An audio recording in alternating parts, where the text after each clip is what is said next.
आज 17 जुलाई 2025 है।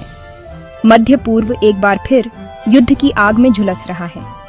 इजराइल और ईरान के बीच तनाव चरम पर है और यरूशलेम तेल अवीव की सड़कों पर सायरन गूंज रहे हैं। लेकिन डर के साथ एक सवाल भी उठता है, क्या यही वह समय है जिसकी भविष्यवाणी सदियों पहले की गई थी? यह संघर्ष केवल जमीन या राजनीति की लड़ाई नहीं है।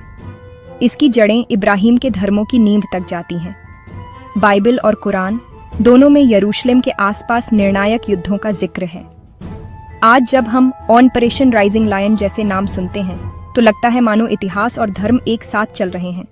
दुनिया भर के लोग इस संघर्ष को अपनी अपनी धार्मिक या राजनीतिक दृष्टि से देख रहे हैं। हमारी यह यात्रा बाइबल और कुरान के उन पन्नों तक जाएगी जहां इजराइल, यरूशलेम और अंतिम दिनों के बारे में लिखा है। हम समझेंगे कि ये प्राचीन ग्रंथ आज के संघर्षों के बारे में क्या कहते हैं और आधुनिक राजनीति किस तरह इन भविष्यवाणियों से जुड़ी है। क्या यह सचमुच अंत का समय है या इतिहास का एक और मोड़? पुराने नियम में इजराइल के भविष्य को लेकर कई भविष्यवाणियां हैं जो आज के हालात से चौंकाने वाली समानता रखती हैं। यहेजकेल की पुस्तक में गोग और मगोग के युद्ध का जिक्र है, एक गठबंधन जिसमें पर्शिया यानी ईरान भी शामिल है, इजराइल पर हमला करेगा। आज जब ईरान और उसके सहयोगी इजराइल के खिलाफ खड़े हैं तो कई लोग इसे यहेजकेल की भविष्यवाणी की पूर्ति मानते हैं। जकरियाह 12:3 में लिखा है, यरूशलेम सब जातियों के लिए भारी पत्थर बन जाएगा। आज यरूशलेम की वैश्विक स्थिति इसका प्रमाण है। जो भी देश इसकी स्थिति बदलने की कोशिश करता है वह अंतर्राष्ट्रीय दबाव में आ जाता है। यशायाह 17:1 में दमिश्क के विनाश की भविष्यवाणी है। सीरिया के हालात इसे और प्रासंगिक बनाते हैं। इन भविष्यवाणियों का असर केवल धार्मिक बहसों तक सीमित नहीं। अमेरिकी ईसाई जायोनिस्ट इन्हें शाब्दिक रूप से मानते हैं और इजराइल का समर्थन धार्मिक कर्तव्य मानते हैं। उनके लिए ईरान के साथ संघर्ष अच्छाई और बुराई के बीच अंतिम युद्ध की शुरुआत है। कुरान और हदीस में भी अंतिम समय की भविष्यवाणियां हैं जो मध्य पूर्व के संघर्ष को एक अलग दृष्टिकोण देती हैं। सूरा अल इसरा में कहा गया है कि बनी इस्राएल 2 बार बड़ा फसाद करेंगे और दोनों बार उन्हें सज्जा मिलेगी। कई मुस्लिम विद्वान इसकी व्याख्या इस्राएल राज्य की स्थापना के रूप में करते हैं। हदीस में कहा गया है, क़यामत तब तक नहीं आएगी जब तक मुसलमान यहूदियों से युद्ध न कर लें। यह विचार कट्टरपंथी समूहों के लिए संघर्ष को धार्मिक युद्ध बना देता है। इस्लामी परंपरा में मलहामा अल कुबरा महान युद्ध की भविष्यवाणी है जो ईसाई आर्मगेडन के समकक्ष है। इस युद्ध का केंद्र सीरिया और फिलिस्तीन होगा और इसे इमाम मेहदी के आगमन व ईसा की वापसी से जोड़ा जाता है। यरूशलेम और अल अक्सा मस्जिद मुसलमानों के लिए गहरे धार्मिक महत्व के केंद्र हैं। इसलिए संघर्ष केवल जमीन का नहीं बल्कि आस्था और पहचान का भी है। आधुनिक संघर्ष को समझने के लिए 1948 और 1967 के वर्षों को जानना जरूरी है। 1948 में इजराइल की स्थापना यहूदियों के लिए निर्वासन के बाद वापसी और बाइबल की भविष्यवाणी की पूर्ति थी। लेकिन फिलिस्तीनियों के लिए यह नकबा महाविनाश था जिसमें लाखों लोग विस्थापित हुए। 1967 के 6 दिवसीय युद्ध में इजराइल ने यरूशलेम समेत कई क्षेत्रों पर कब्जा कर लिया। यरूशलेम पर नियंत्रण ने धार्मिक दुनिया में हलचल मचा दी। यहूदियों और ईसाइयों के लिए यह भविष्यवाणी की घड़ी का तेज होना था। मुस्लिम जगत के लिए यह गहरा आघात था। अल-अक्सा मस्जिद अब गैर मुस्लिम नियंत्रण में थी। इस घटना ने इस्लामी आंदोलनों को यरूशलेम की मुक्ति का नया उद्देश्य दिया। 1967 के बाद संघर्ष एक क्षेत्रीय विवाद से धार्मिक और सभ्यतागत टकराव में बदल गया। यरूशलेम कोई साधारण शहर नहीं, यहूदी, ईसाई और इस्लाम तीनों के लिए पवित्र है।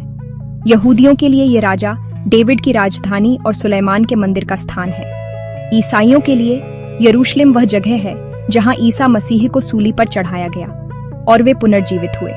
मुसलमानों के लिए यरूशलेम अल-कुद्स तीसरा सबसे पवित्र शहर है जहां से पैगंबर मोहम्मद ने इसरा वल मिराज की थी। तीनों धर्मों के दावे एक ही छोटे भूभाग पर टकराते हैं, खासकर टेम्पल माउंट हरम अल शरीफ पर। यहूदियों के लिए यह प्राचीन मंदिर का स्थान, मुसलमानों के लिए पवित्र मस्जिद का स्थल है। एक पक्ष की धार्मिक आकांक्षा दूसरे के लिए खतरा बन जाती है। यह संघर्ष केवल राजनीति का नहीं, बल्कि पवित्र स्थान पर नियंत्रण का है। इसीलिए यह इतना जटिल और विस्फोटक है। आज की मध्य पूर्वी राजनीति प्राचीन ग्रंथों और धार्मिक विश्वासों से गहराई से प्रभावित है। ईरान की इस्लामी क्रांति के बाद से उसके नेता इजराइल को मिटाने की बात करते हैं। यह शिया परलोक विद्या में निहित है। हमास और हिजबुल्लाह भी इसी धार्मिक विचारधारा से प्रेरित हैं। उनके लिए यह संघर्ष जमीन का नहीं, बल्कि ईमान का है। वे जिहाद को सर्वोच्च कर्तव्य मानते हैं और अपने संघर्ष को धार्मिक कृत्य मानते हैं। 2020 के अब्राहम समझौते ने समीकरण बदल दिया। कुछ अरब देशों ने इजराइल से संबंध सामान्य किए। यह कदम ईरान के प्रभाव को संतुलित करने के लिए था, लेकिन कई धार्मिक रूढ़िवादियों ने इसे फिलिस्तीनी मुद्दे के साथ धोखा माना। यहूदी मिद्राश में भी भविष्यवाणी है कि अंतिम दिनों में पर्शिया, ईरान और अरब के राजा टकराएंगे। आज की ईरान सऊदी प्रतिद्वंद्विता इस प्राचीन भविष्यवाणी की गूंज है। ऑपरेशन राइजिंग लायन और अमेरिका के हस्तक्षेप ने दुनिया को हिला दिया है। कई लोग इसे बाइबल और कुरान में वर्णित महायुद्धों की आहट मानते हैं। ईसाई परलोक विद्या में गोग और मगोग का युद्ध निर्णायक घटना है। उत्तर से सेना इजराइल पर हमला करेगी, लेकिन ईश्वर हस्तक्षेप करेगा। आज ईरान, पर्शिया और उसके सहयोगी इजराइल के खिलाफ हैं, तो कई इसे भविष्यवाणी की पूर्ति मानते हैं। इस्लामी परंपरा में मलहामा अल कुबरा महायुद्ध की भविष्यवाणी है, जो इमाम महदी के आगमन से पहले होगा। सीरिया इसका केंद्र है और आज वहां वैश्विक शक्तियां टकरा रही हैं। इन घटनाओं को दोनों पक्ष अपने अपने धार्मिक लेंस से देख रहे हैं। हालांकि आलोचक मानते हैं कि इतिहास में कई बार ऐसे क्षण आए हैं और भविष्यवाणियों की व्याख्या अक्सर व्यक्तिपरक होती है। तो क्या यह सब महज संयोग है, या हम एक दिव्य योजना को प्रकट होते देख रहे हैं? धर्मनिरपेक्ष दृष्टिकोण से मध्य पूर्व का संघर्ष साम्राज्यों के पतन, राष्ट्रवाद और शीत युद्ध की प्रतिद्वंद्विता का परिणाम है। इस दृष्टिकोण में धार्मिक भाषा केवल संघर्ष को भड़काने का साधन है। 1948 में इजराइल का निर्माण और 1967 का युद्ध ऐतिहासिक और राजनीतिक घटनाओं के तार्किक परिणाम थे।